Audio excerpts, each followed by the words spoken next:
Hello friends, this is Radha and welcome to my channel Gyan Adda. आज हम फिर से लेके आए हैं आपके लिए पर्यावरण से रिलेटेड कुछ बहुत ही महत्वपूर्ण प्रश्न जो आपकी सीटेट और यूपीटेट परीक्षाओं में पूछे जाते हैं। मैंने पर्यावरण से रिलेटेड भाग 1 भी बनाया है। अगर आपने नहीं देखा है तो आप प्लेलिस्ट में जाकर के वो वीडियो भी देख सकते हैं। और मैंने सोचा है कि मैं पर्यावरण से रिलेटेड कुछ और वीडियोस बनाऊं ताकि आपको आपकी सीटेट और यूपीटेट की परीक्षाओं में हेल्प मिल सके।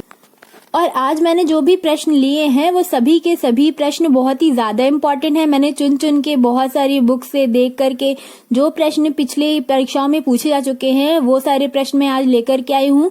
और मैं अगली वीडियोस में भी वही सारे प्रश्न रिपीट करूंगी जो प्रश्न आपकी सीटेट और यूपीटेट की परीक्षाओं में पूछे जा चुके हैं।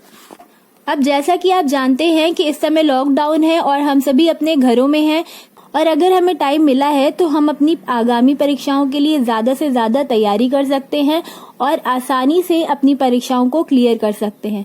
तो आपका ज्यादा टाइम वेस्ट ना करते हुए मैं बढ़ती हूँ अपनी प्रश्नों की तरफ। और फिर से मैं आपसे रिक्वेस्ट कर रही हूँ कि अगर आपने मेरा चैनल सब्सक्राइब नहीं किया है तो प्लीज इसको सब्सक्राइब करिए और ज्यादा से ज्यादा शेयर करिए, लाइक करिए और कमेंट करिए। चलिए बढ़ते हैं अपने प्रश्नों की तरफ, जो कि है प्रश्न नंबर 1। क्या है प्रश्न नंबर 1? स्वच्छ जल में घुलित ऑक्सीजन की सांद्रता होती है।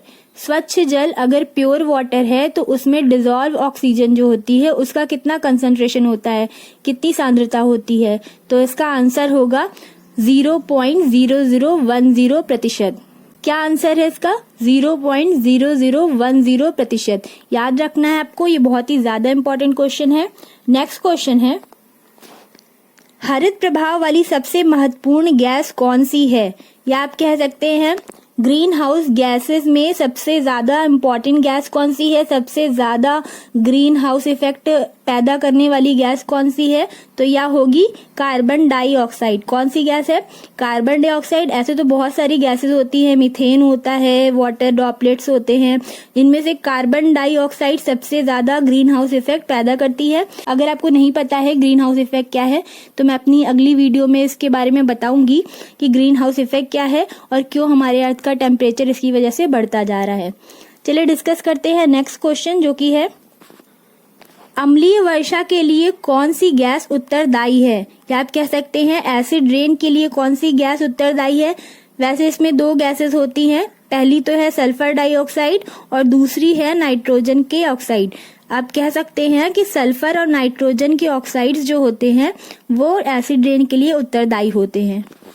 अब देखिए इसमें एक क्वेश्चन ये भी बन सकता है कि ताजमहल का रंग धीरे धीरे पीला क्यों होता जा रहा है?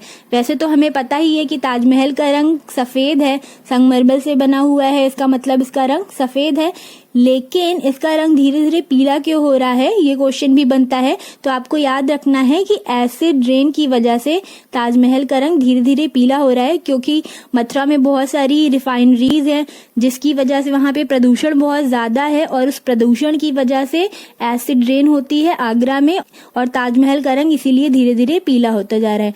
तो ये क्वेश्चंस भी आपको याद रखने हैं। नेक्स्ट क्वेश्चन है, ट्रैकोमा रोग किस अंग को प्रभावित करता है? ट्रैकोमा रोग किस अंग को प्रभावित करता है? और यह प्रभावित करता है आंखों को। ट्रैकोमा रोग आंखों को प्रभावित करता है। अब अगला क्वेश्चन है, झुलसा रोग किस फसल में पाया जाता है? झुलसा रोग किस फसल में पाया जाता है? ये बहुत ही इंपॉर्टेंट क्वेश्चन है, अपनी कॉपी में आप नोट कर सकते हैं। तो इसका आंसर होगा आलू। झुलसा रोग आलू की फसल में पाया जाता है और आलू की फसल को अफेक्ट करता है। नेक्स्ट क्वेश्चन है, एक वर्णांध व्यक्ति किन लोगों को पहचानने में असमर्थ होता है? या कह सकते हैं किन रंगों को पहचानने में असमर्थ होता है? और इसका आंसर होगा हरा एवं लाल। एक वर्णांध व्यक्ति हरा एवं लाल रंग को पहचानने में असमर्थ होता है। इसी वजह से वर्णांध व्यक्तियों को रेलवे में जॉब नहीं मिलती है, क्योंकि वो लोग हरे एवं लाल रंग को पहचानने में असमर्थ होते हैं। तो ये क्वेश्चन भी बन सकता है, तो ये भी आप याद रखिए। नेक्स्ट क्वेश्चन है, इंसुलिन हार्मोन की कमी से होने वाला रोग। इंसुलिन हार्मोन की कमी से होने वाला रोग कौन सा है? तो यह है मधुमेह या डायबिटीज, जिसमें क्या होता है पेनक्रियाज इंसुलिन को स्रावित नहीं करता है और हमारे ब्लड में इंसुलिन की कमी हो जाती है और हमें हो जाता है मधुमेह रोग, या आप शुगर भी कह सकते हैं इसको। अगला क्वेश्चन है, पारिस्थितिकी तंत्र के नियमानुसार प्रत्येक पोषक स्तर को अपने पिछले पोषक स्तर से कितनी ऊर्जा मिलती है। फूड चेन के बारे में हमें पता ही है, तो फूड चेन में एक स्तर दूसरे स्तर से कितनी ऊर्जा प्राप्त करता है यह आपको देखना है। तो इसका आंसर होगा 10%। कितना प्रतिशत है? 10%। Next question, national coral reef कहाँ स्थित है? नेशनल कोरल रीफ कहाँ स्थित है? और यह स्थित है पोर्ट ब्लेयर में। National coral reef port Blair में स्थित है। नेक्स्ट क्वेश्चन है, सागर के समीप रहने वाले जंतु समुदाय को क्या कहते हैं? और इसका आंसर होगा बेंथिक समुदाय। सागर के समीप रहने वाले जंतु समुदाय को बेंथिक समुदाय कहा जाता है। नेक्स्ट क्वेश्चन क्या है?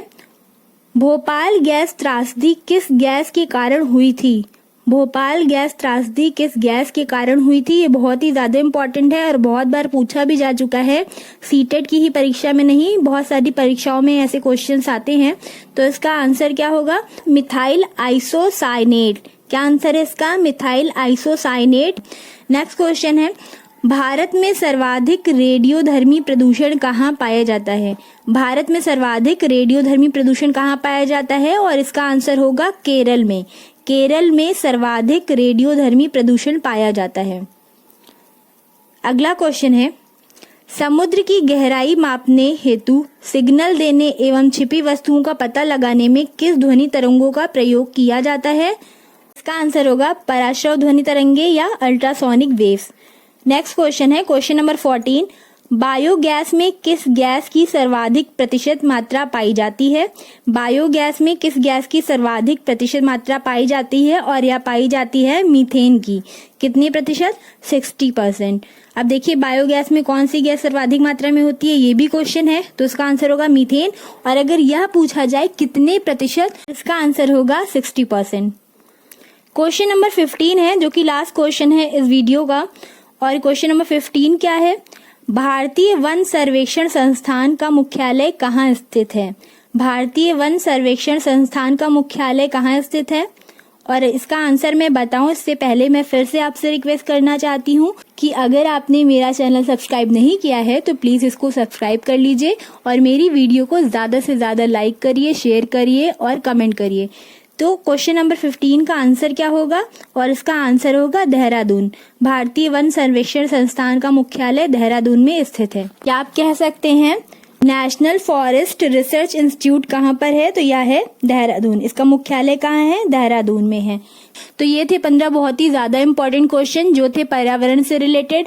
और ये सभी प्रश्न आपकी सीटेट और यूपीटेट परीक्षाओं की दृष्टि से बहुत ही ज्यादा इंपॉर्टेंट है। मैं बार बार कह रही हूँ कि ये बहुत ही इंपॉर्टेंट है और चुने हुए क्वेश्चंस हैं जो बार बार रिपीट हो चुके हैं।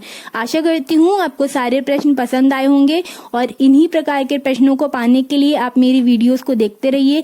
अगर आपने बेल आइकन नहीं प्रेस किया है तो प्लीज उसको भी प्रेस करिए ताकि मैं नई वीडियोज लेकर आऊँ तो आपको पता चल सके। चलिए मिलते हैं अपनी नई वीडियो में जिसमें मैं फिर से पर्यावरण से रिलेटेड प्रश्न डिस्कस करूंगी। तब तक के लिए धन्यवाद।